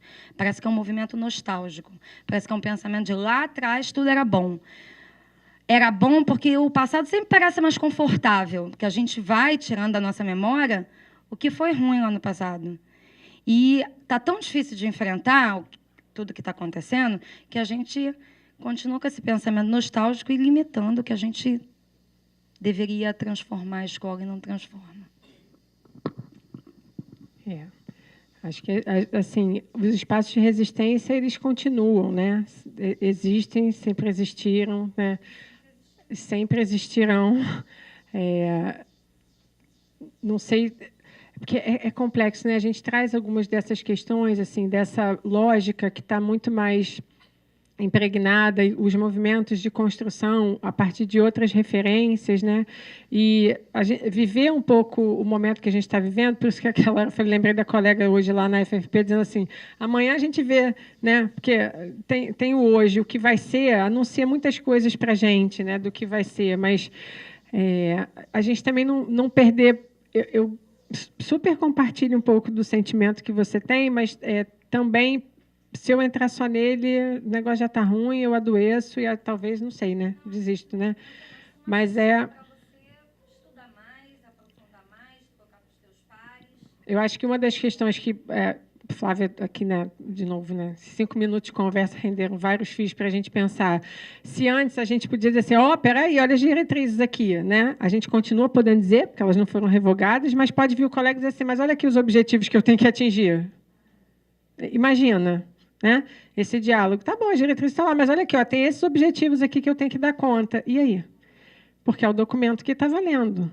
É o documento a que todo mundo tem que se adequar, né? Então, assim, os espaços de resistência dentro das escolas também podem ser coletivos e nas secretarias, né? O pessoal que está aqui de órgão central, né? O que a gente pode continuar mobilizando de pensar as nossas práticas, de estar mais coerente com a criança que está ali com a gente, com as crianças, com a diversidade dessas infâncias. A gente tem discutido tanto isso no campo da educação infantil, né, dentro de uma mesma escola, de uma mesma sala de aula, a diversidade de experiência que essas crianças têm. E aí, se a gente for pensar, né, a diversidade de cada espaço, de cada escola dentro de uma mesma rede, entre as redes, entre os estados, como é que a gente coloca isso numa base comum, né? Mas a gente continuar nesse movimento, porque tem um espaço ainda, de alguma maneira, se a gente pensar, as diretrizes não foram revogadas. Então, se a base está, entre aspas, de acordo com as diretrizes, lá, por exemplo, na creche onde eu trabalho, quando a gente fez a primeira leitura, assim, a primeira discussão da base. Gente, as diretrizes estão aí, continuam, né? E a gente sempre está lembrando, as diretrizes são o nosso documento principal, né? Falamos sobre os direitos de aprendizagem, os campos de experiência. Pode parar por aí, não precisa olhar os objetivos, não. Sabe assim, não olha os objetivos, não. Fica aí, olha os direitos de aprendizagem, os campos de experiência. Vamos olhar o que a gente já faz, né, que contempla esses campos de experiência na riqueza. Isso tudo, gente, num processo cotidiano de sair daquela lógica da criança sentada, da professora organizando a atividade que a mãozinha da criança vai lá e faz. Isso é tudo um processo que é longo. Acho que quem já vive esse cotidiano nas escolas, aí nas redes onde está, sabe que é com muito trabalho. Então, assim, a gente não pode permitir que isso tudo para, que volta tudo. Não, nem acho que é assim, né? Porque o movimento tem algo que já se construiu e que fica de alguma maneira e que a gente vai encontrando possibilidades de continuar resistindo e construindo outras lógicas. Mas é porque pensar que tem um documento desse, num contexto político que se anuncia para a gente. Então, assim, a gente vai pensando nessas possibilidades de brechas de resistência, talvez elas fiquem menores, sim, mas talvez elas sejam até muito mais importantes, né? Como que a gente vai construir esses espaços. Mas, em termos de documento, né, o documento que vem nesse contexto geral, a gente precisa ficar atento justamente para que tanto do que a gente já construiu né? E nem sofra uma avalanche aí de a gente estar lá subindo, joga a gente lá para baixo de novo, né? Tem que se agarrar ali em algum lugar, deixa algumas pedras rolar, e de repente a gente cai um pouquinho, mas segura a mão do outro ali do lado, porque também é isso, né? Talvez as escolas, as redes que já têm um processo mais coletivo, né, tenham mais condições de construir possibilidade de resistência e de se agarrar no que o próprio documento oferece para que a gente não caia na lógica desses objetivos, né, e de uma tentativa de uniformização de currículo, que, enfim, as discussões do próprio campo de currículo vão trazer para a gente isso, né?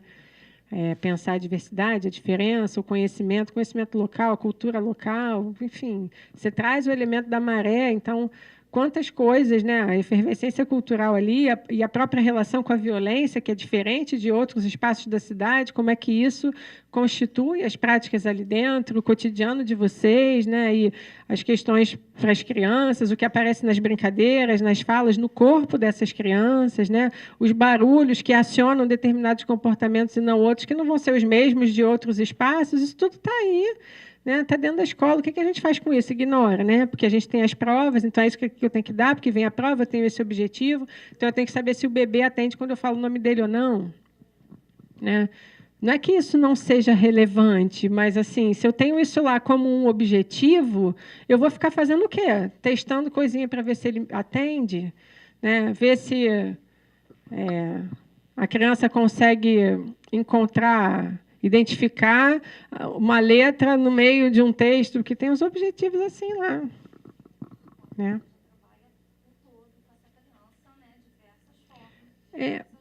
Porque no campo da educação infantil a gente já tem também, né, algumas pessoas que trabalham com a ideia de ser um espaço de linguagem, né, e de trabalhar com as múltiplas linguagens. Então, isso não... E não na lógica de agora é a hora da música, agora é a hora, né? Porque a gente tem sempre esse risco também, né? Mas uma relação com o conhecimento que vem dessa curiosidade que nasce do cotidiano das crianças. Então, o que eu vou ver do que poderia estar lá enquadrado em traços, sons, cores e formas? É a lista que está lá que vai dizer o que eu vou ter que trabalhar com a minha turma? Né? Ou o que a gente constrói nessa relação com as crianças, entre elas, o que a gente vai vendo da curiosidade delas, do que elas podem explorar desse espaço, e que aí também varia. As crianças que estão na creche UF têm a possibilidade de viver uma experiência de relação com o espaço, com os materiais, com as crianças que estão na Maré, que estão em Itaboraí, que estão lá em Caxias, que estão em São Gonçalo. Né? Em cada escola, as possibilidades são diferentes para aqueles espaços, para os materiais que são ali oferecidos. Então, como é que a gente faz para atender aos objetivos que estão lá? Recebe os materiais prontos, a gente tem que seguir o material? Né? Então... Bruna, tem uma questão que me incomoda há bastante tempo e que eu acho que, de certa forma, nós estamos vendo alguns dos efeitos de questões que estão anteriores. Né? Por exemplo, trabalhar com objetivos.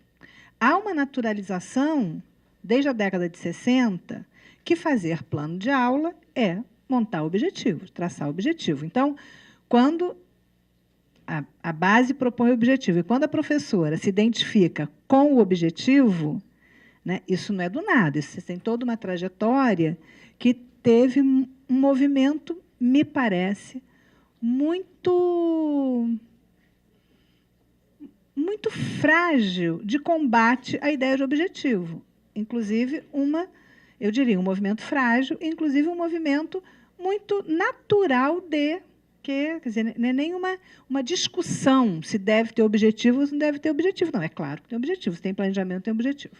Então, eu acho que tem aí uma questão que é anterior à base e que a base talvez explicite essa contradição.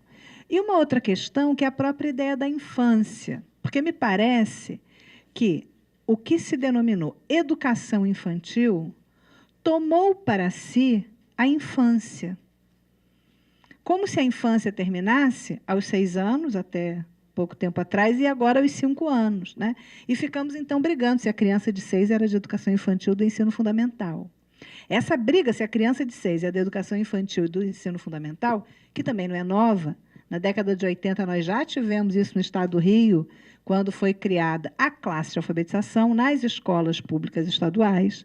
Quem fica com a alfabetização, se é a educação infantil, se é o fundamental, enfim.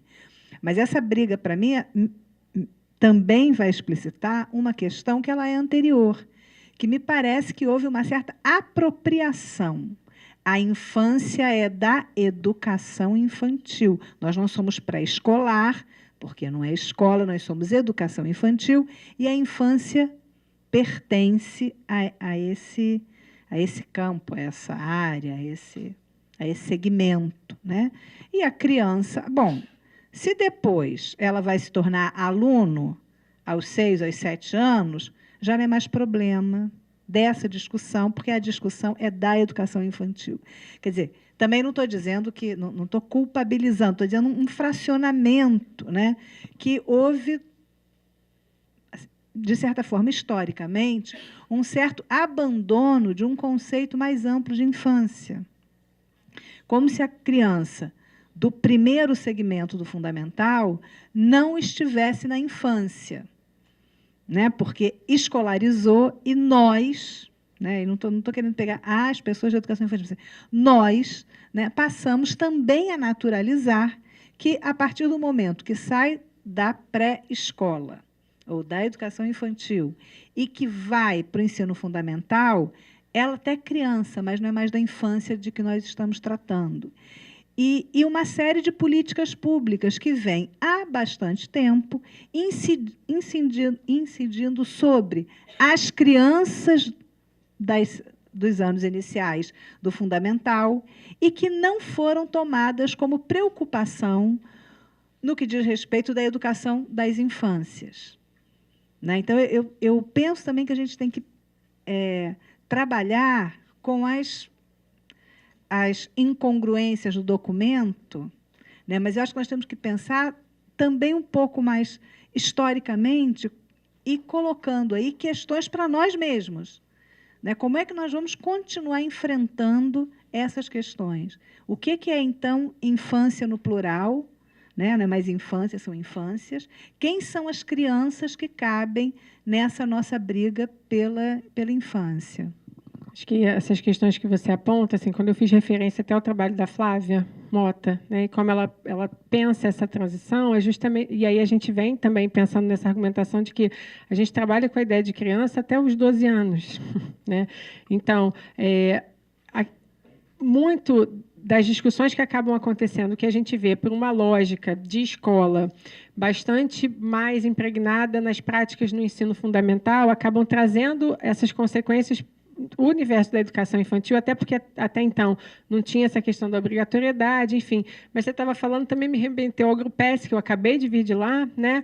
E o último momento, né, de auditório coletivo foi um breve balanço sobre o que tem, né, de produção no Grupesc. Esse foi o 6º, não sei se todo mundo conhece o Seminário de Grupos de Pesquisa sobre Crianças e Infâncias, e justamente ali já apontava isso, como que a grande maioria dos grupos que ali estão são pessoas ligadas à educação infantil. Então, isso também traz para a gente, assim, quem estuda alfabetização se vê como pesquisador das infâncias e das crianças? Muitas vezes, talvez não, porque nem ocupam aquele espaço, né? São poucos grupos, e ela identificou isso, por exemplo, que você está lá, tem outros, né? Mas, assim, para a gente pensar em termos de Brasil, em termos do que significa um Seminário Nacional de Grupos de Pesquisa sobre Crianças e Infâncias, em que majoritariamente a gente tem trabalho sobre escola, então já é uma questão que também na tua fala me fez pensar, né? A gente olha muito para a criança na escola.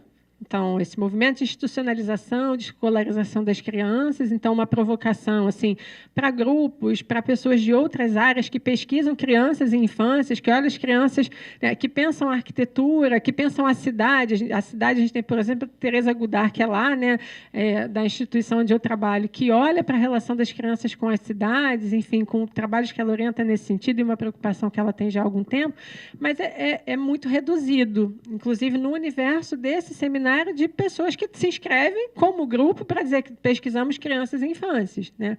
Então, acho que se aponta questões que, sim, são bastante relevantes e pensar. E aí você fala assim, a educação infantil, né, se apropriando desse lugar de pensar a criança, das infâncias, talvez porque, historicamente, quem se debruçou sobre esse universo... a gente assumiu essa segmentação. Eu estou dizendo que a educação infantil tomou para si... Não, a gente assumiu.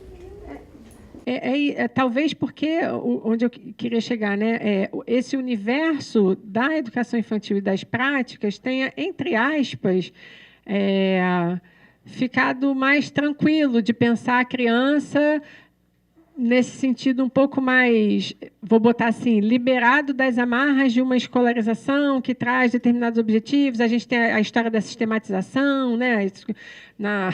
Pensando a alfabetização, muitas quando vai para o primeiro ano já tem a sistematização, então antes não tem. Então, acho que tem umas separações assim do que é a educação infantil, do que é o ensino fundamental, que pode ter colaborado para essa distinção também, que criança está aqui na educação infantil, não está no ensino fundamental, né? Mas essa tua reflexão, eu concordo com ela. E acho que a gente precisa estar atento a isso, e me remeteu a essa história lá no Grupes, né? Que grupos que se identificam como estudando crianças e infâncias. A grande maioria está olhando para a escola e pensando a educação infantil. Então, as crianças estão também fora da escola. Nem todas as crianças estão na escola, né? E aí, se a gente pensar ainda mais nesse universo dos bem pequenos ou dos bebês, né? Onde estão essas crianças? Isso é uma das mesas que eu assisti lá no eixo de políticas, né? Quais as políticas voltadas para as crianças? Onde estão as crianças para além da escola? Né? Que espaços são esses? Que possibilidades são essas de interação, de convivência, de ser criança para além da escola, né? Então, acho que você levanta pontos fundamentais para a gente ficar atento nessa discussão, né? E que, bom, se esse documento ajudar a gente a olhar para isso também e ampliar as possibilidades de debate, de pensar que a criança, até os 12 anos, a gente está com crianças, né? Então, e se ser criança traz as implicações, né? Como eu falei, uma atividade simples que eu faço muitas vezes, que a criança está remetida a esse universo que é colorido, que é da brincadeira, que tem a natureza, que tem isso, tem aquilo, e o aluno está lá sentado numa mesa, fechado numa escola, com um livro na frente da disciplina e as palavras que aparecem, ampliar essa discussão para pensar que se eu estou com o primeiro, segundo, terceiro, quarto, quinto ano, eu estou com crianças, né?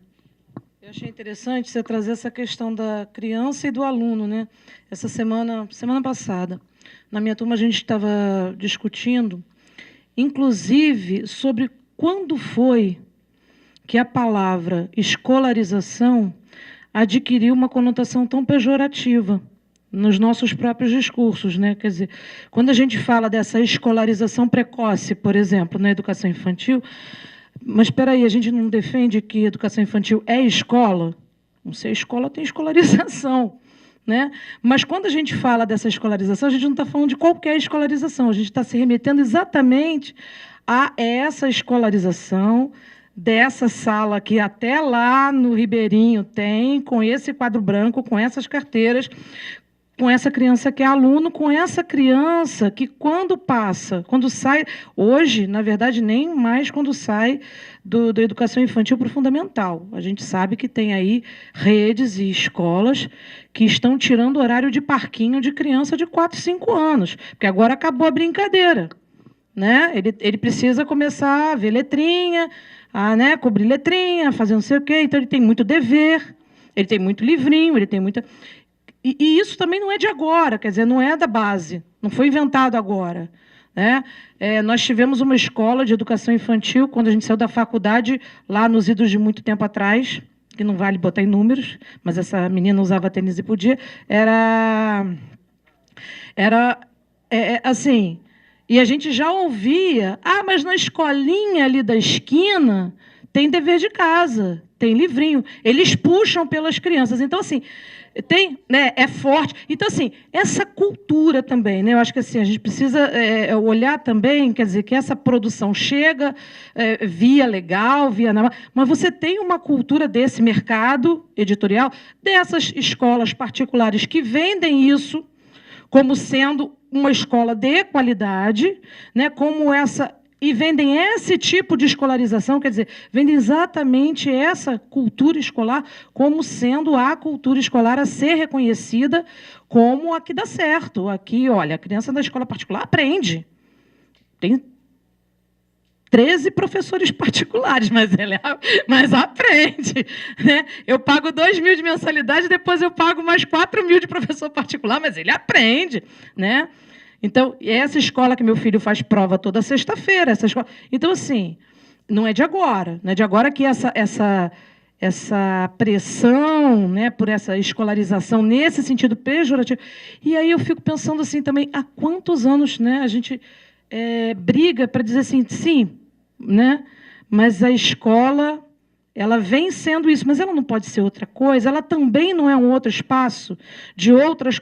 Então, assim, ela deixa de ser escola ou deixa de ser escolarização porque não tem o papel, ela deixa de ser produtora de conhecimento porque não tem a folhinha, porque não tem o livrinho didático, porque não tem a cartilha. Quer dizer, como é que a gente está lutando por essas palavrinhas, né? Como diz a Magda Soares, vamos discutir conceitos, portanto, palavras, né? Mas como é que a gente foi perdendo essas palavras, né? Escolarização, então, virou uma coisa pejorativa. Por quê? Porque no cotidiano a gente está lendo escolarização como isso. E a gente apaga e invisibiliza que existe uma outra escolarização possível, que as professoras fazem.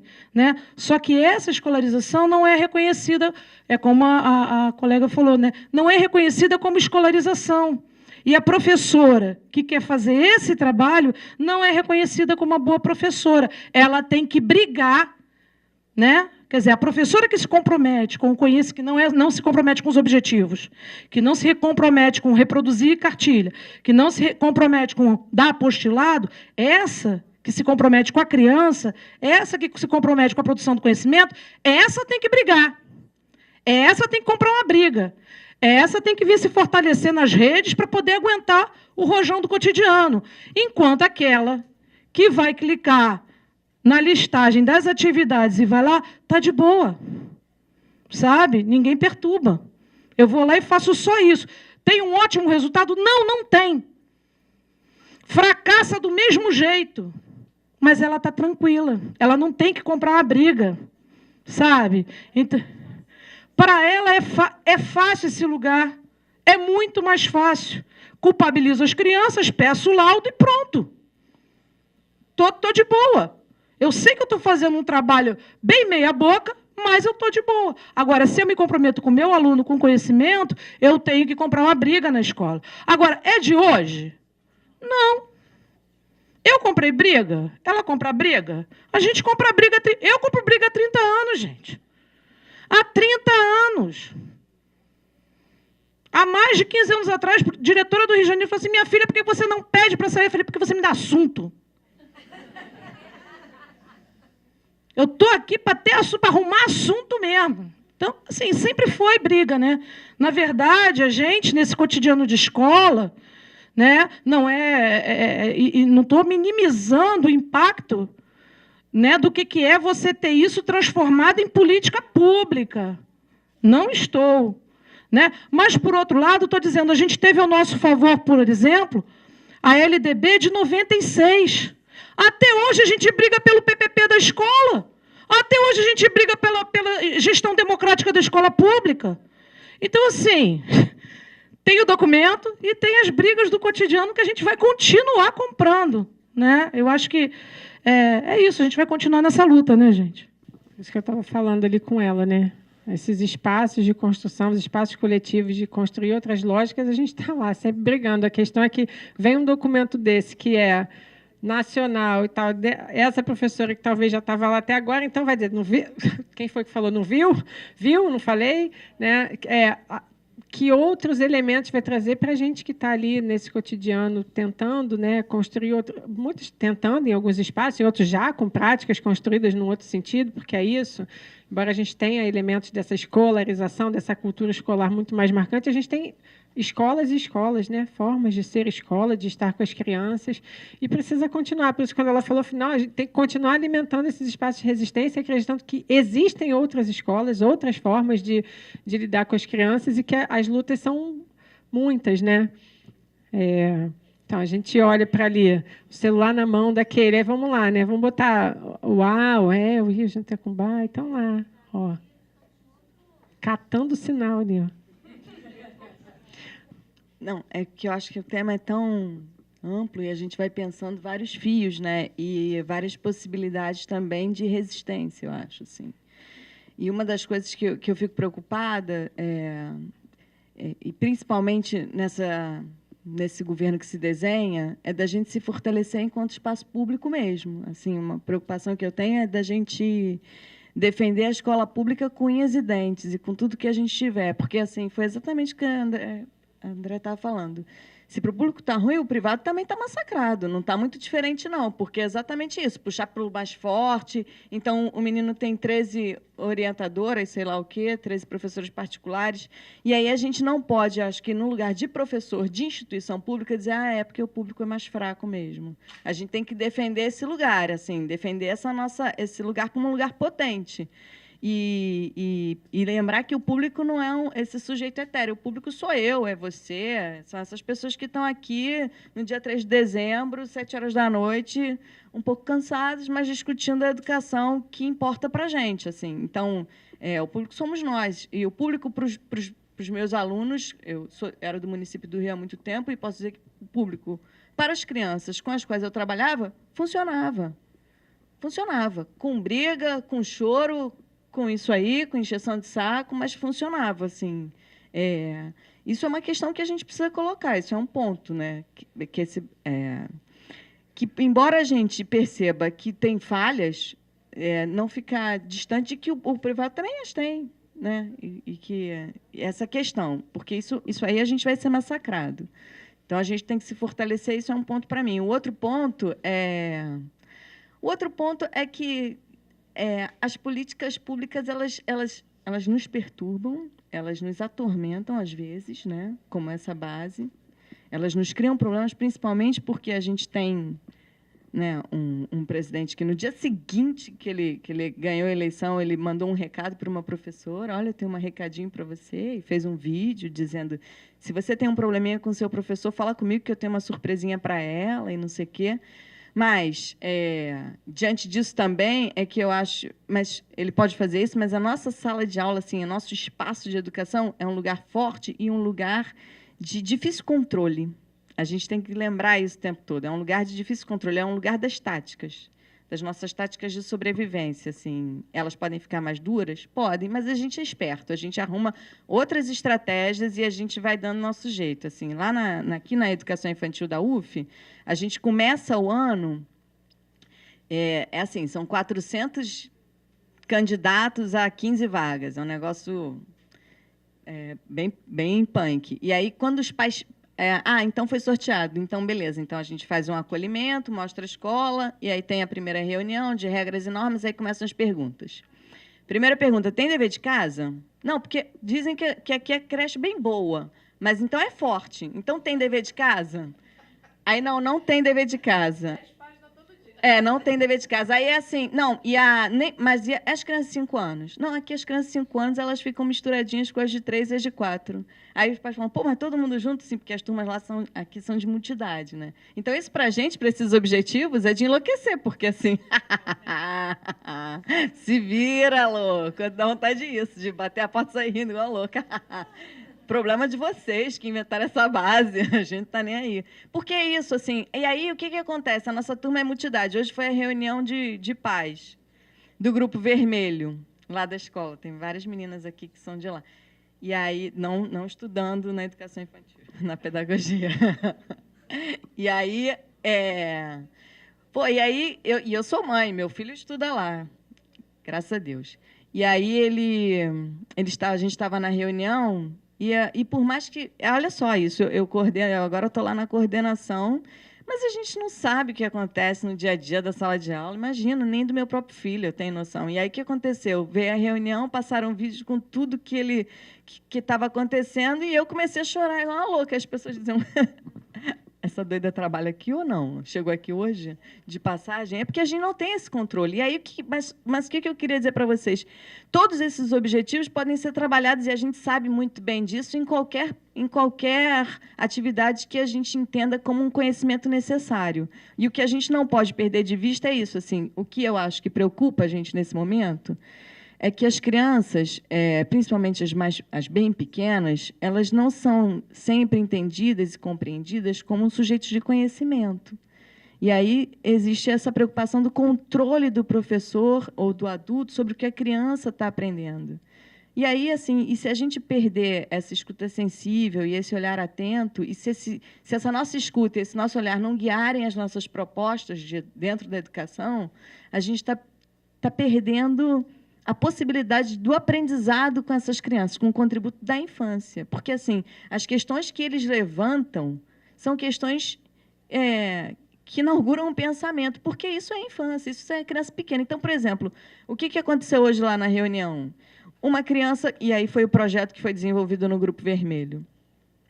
Eles estavam estudando um negócio sobre sol, era uma caixa de memória, começou com aquela história do Carlos Alberto, do Guilherme Augusto, e tal, uma besteira, né? Uma historinha e tal.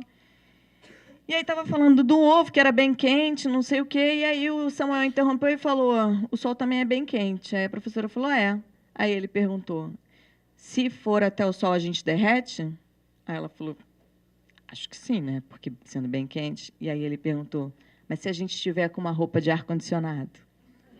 Pô, entendeu? Então, assim, aí já não sabemos, aí já tem que pesquisar. Porque como é que a gente adulto não pensa numa roupa de ar-condicionado? Porque imagina, que a gente não existe, né? Então, assim, dessas perguntas é que vieram todas as questões. E aí a gente chega na escola e eles enterraram as professoras que vão nessa onda, assim, fizeram o sistema solar, e aí eles começaram a discutir a questão dos planetas. Então, assim, dentro desse conhecimento que é muito maior, que é o mundo, qual é a forma, o círculo, o triângulo, isso vai passar, isso eles sabem, assim, imagina, as crianças estavam discutindo, e eu brinco, né? E o meu filho é dessa turma, e aí, quando o museu pegou fogo, ele falou, mãe, eu falei, o meteoro não pegou fogo. Ele falou, mas... E ele tem 3 anos, fazendo 4. Ele falou, sabe, tem meteoro e meteorito, né? Você sabe, né? Ou você esqueceu? E aí, eu fui lá no celular ver a diferença. Procurei no Google, né? E aí, caraca, mas qual é que é a diferença? Eu vou dar um spoiler para vocês, que eu acho que vocês não sabem, mas quando está no espaço é meteoro, quando cai é meteorito. Você sabe, né? Você sabe, né? E eu fiquei assim, você esqueceu. Não, porque ele viu a minha cara assim de, hã? E ele falou, você esqueceu, né? Ele foi legal, ele foi generoso. Então, olha a quantidade de conhecimento que mamãe está esquecendo já das coisas. Você esqueceu, né? Não, mamãe esqueceu que via Chapolin. Ai. Não via Chapolin, sou de Xuxa pra cá, que isso? Então é isso, assim, esse lugar, porque eu acho que assim a gente fica meio... Eu passei um tempo assim meio chorosa, meio fatalista. Agora a gente já está... tá bom. A porrada vem, ela vem grande, mas também a gente é forte. A gente aguenta. A gente aguentou algumas vezes e vai aguentar essa também, assim, porque a gente é criativo, porque a gente é bom. E a gente está aí para mostrar isso também. É isso, assim. A tua fala também me ajudou a lembrar, enquanto a Andréia estava falando, essa questão da cultura escolar, que não é de agora, não é a base que vai trazer isso, e tem o mercado editorial e tal, e falando das famílias, né? Porque também tem uma referência do que é escola para as famílias das crianças que estão com a gente na escola. A gente não pode perder isso de vista, né? E eu costumo dizer lá na formação, nas turmas da graduação, e falo isso para as professoras lá na escola onde eu sou orientadora pedagógica, quem tem que dizer para as famílias que a escola pode ser dizer, somos nós, a gente tem obrigação de saber, né? A escola que eles viveram, a escola que eles veem o vizinho indo lá para a escolinha da esquina, que faz um sacrifício danado para pagar a criança ficar lá sentada cobrindo letrinho, fazendo não sei o quê, porque é isso que é a escola. Nós é que temos que dizer para eles que existem outras formas de ser escola, né? Lá na creche, por exemplo, a gente... Do ano passado para esse, com uma discussão por conta do projeto político-pedagógico, né? Eu enfim, tive licença para doutorado, estava afastado há algum tempo, voltei ano passado para a creche, e aí, bom, tem que ver o PPP, num questionário enviado para os pais, assim, o que a creche precisa priorizar. E de 60 questionários que eu tive de retorno, de cerca de 90 crianças que a gente tem lá, 5 pais tinham marcado a brincadeira. E aí eu falei, opa, tem que trabalhar com essas famílias, porque se eu tenho um retorno de quase 60 famílias, né, e 5 me dizem que o trabalho da creche tem que priorizar a brincadeira, a gente vai estar aqui fazendo e vai ter professora sendo questionada. E isso é a gente organizou uma reunião no início do ano para as famílias, para apresentar, então, que proposta é essa, que é a educação infantil. Então, eu já comecei assim, gente, existe lei, sabe como existe lei? Existe lei. A lei da educação infantil é essa aqui, chama diretrizes curriculares. Sabe o que tem fundamental lá? Crianças sendo trabalho pedagógico, interações e brincadeiras. O que é isso? Né? Então, falando, o conhecimento, a gente tem pesquisas que fizeram a gente evoluir na área da medicina, na área das telecomunicações. 2 slides em breve, mostrando uma fotinha de uma cesárea de um jeito, por exemplo, como eu nasci, né, e como é hoje. Só para ficar na cesárea, eu falei, não vou nem entrar na discussão do parto normal, natural, vou ficar só na técnica, né? Que diferença? Você hoje vai escolher ter um parto tem que ser cesárea, aquele do jeito que eu nasci, aí eu vou pensar, a minha mãe mesmo, estou falando eu, Bruna, minha mãe me teve lá em 79 com anestesia geral, com o corte do umbigo para baixo. Deu certo, galera. Ela não morreu, eu estou aqui. Né? Porque aí é outra história, mas deu certo comigo. Se eu aprendi, eu cheguei aqui, deu certo. Então, por isso, eu vou chegar e falar, quero de novo, igual foi comigo. Né, guardadas as proporções do conhecimento mais técnico de um lado e a gente que lida com a educação, essa coisa que é histórica, cultural, que está na gente, que não muda assim, né, as telecomunicações, botei um telefone, uma imagem de um telefone, sei lá, não sei nem de que século era aquilo, né, como é que conseguia falar com alguém quando era esse aparelho? Agora, olha o que está aí na sua bolsa, o que esse negócio faz? Aí as pessoas já vão, peraí, olha aqui, um monte de foto do que as crianças estão fazendo dentro da escola. Aqui, tá vendo? Eles estão trabalhando isso, estão fazendo aquilo. Então, por quê? Também essa ideia dessa cultura escolar que a gente está falando nesse sentido, né, que está impregnada por ali, num sentido de escolarização que vem carregado de todas essas questões de folhinha, letrinha, criança sentada, porque se anda muito, a professora não tem domínio de turma, todas essas coisas que estão aí, que passa ano, passa década, e a gente continua ouvindo e falando, as famílias trazem essas questões, e aí vem cobrar da gente, então, esses movimentos da gente também poder construir com as famílias, com a sociedade em geral, que são outras formas de ser escola, né, que o conhecimento, a produção de conhecimento também avança na área da educação. Tem pesquisa, você sabia que tem pesquisa na área da educação? Alguns olharam assim para mim do tipo... Né, aí uma professora ainda falou assim, Bruna, diz que você está lá na universidade fazendo pesquisa. Eu falei, não vou falar não, deixa eu ficar aqui só como orientadora pedagógica. Mas aí, no meio da conversa, eu falei, olha... Eu estou na universidade, sabe? Eu estou lá também produzindo conhecimento. Né? Então, são... Mas eu acho que assim, conversava com Tereza antes da gente começar. Que hoje, se tem uma coisa que com certeza vai estar posta para todas nós, daqui para frente, quer dizer, já vem estando, né? Mas que vai se agravar, e acho que a gente tem que assumir também algumas posições, é que a gente está vivendo um tempo de... recusa, quer dizer, quando Tereza traz a questão da terra plana, né? Aliás, revogaram a lei da gravidade também. E o próximo seminário vai ser discutindo. Tudo bem, ela é plana, mas é redonda? Porque pode ser quadrada, triangular, um trapézio, quem sabe, né?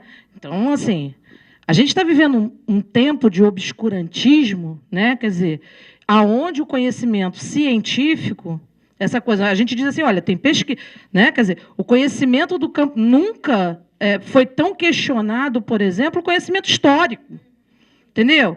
Mas essa história é dali. Não, essa história é história, meu filho. É uma história, claro que tem correntes dentro, né? Leitura, mas é um campo de pesquisa, tem documento, tem dado, tem debate, tem congresso, tem seminário, tem gente pesquisando sobre isso. Então, assim, de repente, você vem um machismo, né, e assim, que é legitimado, que tem uma legitimidade junto à classe A, B e C. Né? Então, assim, e nós, particularmente os professores, estamos sendo cada vez mais...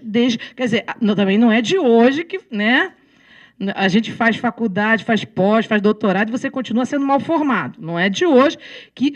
Então, assim, o que me preocupa é a produção de um discurso. Então, assim, você estava falando, né? Quer dizer, existe os fatos, existe uma produção do discurso sobre os fatos. Por exemplo, existe uma produção... A gente que trabalha na escola sabe que nunca foi hegemonicamente construtivista. Que Paulo Freire nunca foi hegemônico nesse país, né? Que, sabe, que as teorias de letramento nunca foram... Não é hegemônico, gente. Não é hegemônico. Na maioria das escolas, muitas escolas ainda está lá, exatamente, a família, como você vai, é a família silábica, é não sei o que, não sei o que. Mas, para desqualificar a gente, diz que a culpa do fracasso são essas nossas modinhas. São as nossas... Quer dizer, não são essas práticas, sabe, muitas vezes referendadas por esse tipo de documento de políticas públicas, como a gente vê nessas provinhas, que são cada questão, que você fica assim, meu Deus, quem elaborou isso? Né? Então, assim... É impressionante como você tem a realidade do cotidiano, que é, claro, plural, complexo e tal, mas você tem uma produção de um discurso que tenta o tempo todo nos desqualificar. Desqualificar a universidade. A gente forma o professor que é o suprassumo. Não, eu acho que a gente pode ter muita coisa para melhorar, mas a gente forma. As pessoas que pensam, as pessoas que querem estudar, as pessoas que vêm aqui. É isso. Quando os alunos falam assim, sai daqui, vão para as redes, todo diretor fala assim, você é da UF, né? Você é da UF, né? Por quê? Porque está dando trabalho, porque está perturbando. Né? Porque perturba mesmo, quer saber o documento, quer ver PPP, quer chegar na escola e perguntar do PPP da escola, está perturbando. Então, assim, a gente tem, né, tem essa produção dessa escola pública, que a gente faz esse movimento, mas tem todo um discurso desqualificando a gente o tempo todo, sabe? E aí, isso me preocupa, porque é desqualificar o campo de produção da ciência. E aí você vai para a palestra e diz, olha, mas tem o Vygotsky. O Vygotsky bota para cobrir letrinha. Se deu certo com a tia Maria lá em 1930, deve dar certo hoje também. Então, assim, essa desqualificação da própria produção do conhecimento, né, que aí você fala, eu também já fiz muito disso, né, assim, é impressionante como em todas as áreas o conhecimento que avança é tido como uma coisa boa, né? Nossa, que bom, não preciso mais arrancar o dente, eu posso fazer um canal. Que bom, não preciso, para operar a vesícula, me abrir igual um porco, de cima a baixo. Que bom que o meu telefone não tem mais aquele que eu tive. Desse tamanho, que eu sou mais velha que ela. Desse tamanho, né? Que bom que não é mais aquele... Tá, que bom. Mas em educação, a gente ainda está brigando por teorias do século passado. A gente não deu conta ainda, gente. A gente ainda está trazendo Valon, a gente ainda está trazendo Frenet, a gente ainda está trazendo Emília Ferreira. A gente ainda estava... Quer dizer, a gente já queria ter, né, podido avançar nisso, vamos à frente, já tem outras coisas. Mas a gente não chegou nem nisso ainda. Nem nisso.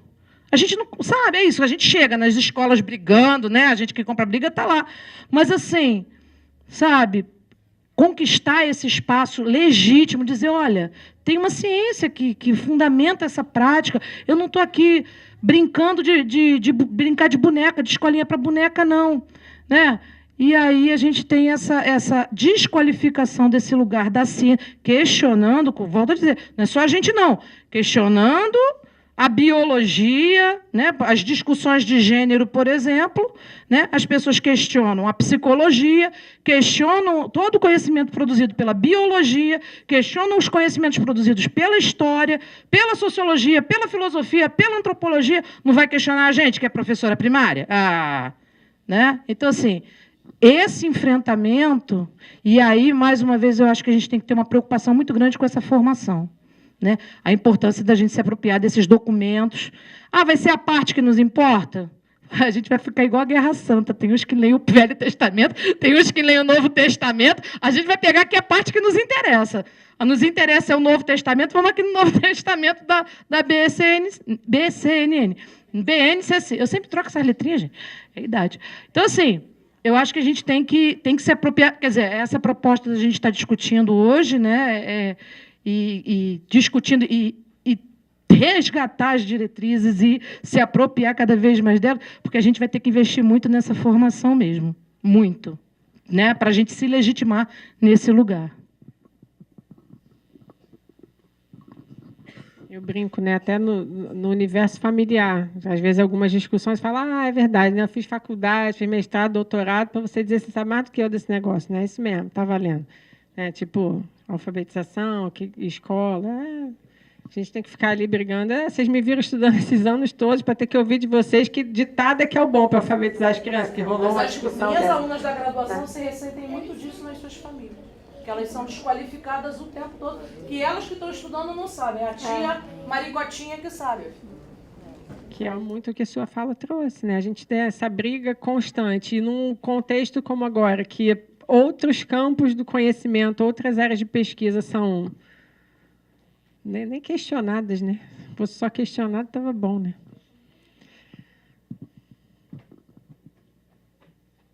Silêncio, umas caras, mas, gente, olha, é possível, entendeu? Tem muito espaço de resistência para a gente aí. O cenário tá difícil, mas tem muita coisa que a gente já construiu. Essa história não vai ser jogada fora, tenho certeza que não, né? É só olhar 3 de dezembro, final de ano, um período, e olha, o auditório está significativamente ocupado. Então, isso também é sinal de que estamos preocupados, atentos ao que a gente está vivendo, né? E que possibilidades de construir contracorrentes aí nesse cenário a gente tem, né? E acho que saber, né, encontrar esses espaços para se fortalecer coletivamente vai ser cada vez mais fundamental. Se já sempre foi, mais ainda, né? Ainda que a gente tem que ir para os espaços, sabe lá, né, que coletivos vão poder. Se a gente vai voltar 2 na esquina, 3 já vai ser, né? Mas, enfim, infelizmente, a gente passou por isso recente. A gente, né? Eu sei da história que eu conheço. Estratégias foram construídas e a gente já tem o aprendizado da história que já aconteceu para também continuar acreditando que há espaços para a gente se construir de outra forma e fazer a escola de outro jeito e ter as crianças com seus direitos garantidos, né? Não os direitos de aprendizagem. Não os direitos de aprendizagem. Porque essa é uma expressão muito...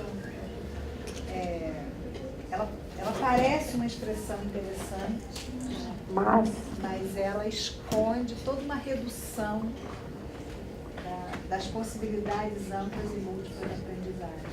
Porque os direitos são esses 6. E a palavra aprendizagem remete muito a essa ideia de escolarização. Sim. Fora, sem escolarização, sem essa intencionalidade, não há Não há aprendizagem. É como se tudo que ele estivesse aprendendo na brincadeira, durante a brincadeira, após, antes da escola, fosse desqualificado. Não é conhecido. Quando veio o PNAEC, né, que esse termo entra com o PNAEC, né? Então, pessoal, especialmente até onde eu acompanhei, o pessoal do campo do currículo trouxe muita discussão sobre essa ideia dos direitos de aprendizagem. Então, quanta coisa para a gente pensar nesse documento. Bom, então, acho que pela hora, né, pelo sinal aqui de Tereza e Andréia, né, porque tem muita coisa, né, para a gente digerir nessa conversa. Mas e muito percurso aí, então acho que é só para concluir, né, reforçar isso, né? Os desafios são muitos, né? Um documento como esse, no contexto em que ele é elaborado e entra em vigor, enfim, com que se anuncia, mas eu queria sair, né, alimentando as minhas e as de cada um que está aqui, esperanças de que os espaços de resistência a gente historicamente construiu, eles vão continuar aí, né? Um espaço como esse é espaço de resistência, é espaço para a gente se fortalecer, cada um que está aí nas escolas, nas mais diferentes escolas, se formando na faculdade, enfim, a gente saber olhar para os parceiros, aqueles que a gente pode segurar a mão e seguir junto, porque a gente vai precisar, né? Então, acho que mais do que com essa nossa conversa, sair com, ai, nossa, quanta coisa, né? Para onde a gente vai com isso? Tanta coisa que a gente vai ter que agora, que a gente não. Acho que essa aí, os desafios são muitos. Aí, acho que quanto mais a gente entender o contexto desse documento e o que se apresenta para a gente, e os termos que estão nele, os sentidos que carregam, né? Mais a gente pode se fortalecer para construir outras formas de ser escola, de ser professor, de ser criança dentro e fora da escola, enfim. Então, e agradecer mais uma vez imensamente. Eu cheguei aqui, fiquei no carro um tempo bem mobilizada e emocionada por voltar a esse lugar, na possibilidade de poder trazer um pouquinho do que essa instituição, com esses professores, ajudou a lançar umas sementes que eu sigo percorrendo por aí. Então, é muito importante para mim, né, na minha trajetória, poder estar aqui diante de Tereza, de alunos que vieram lá da FFP, né, que estão aqui, as 3 ali, o pessoal de Itaboraí, que a gente tem construído um diálogo, enfim. Então, saio daqui com muitos outros fios para pensar nessa história toda e do que a gente pode buscar construir juntos, né, nessa empreitada que a gente ainda tem pela frente.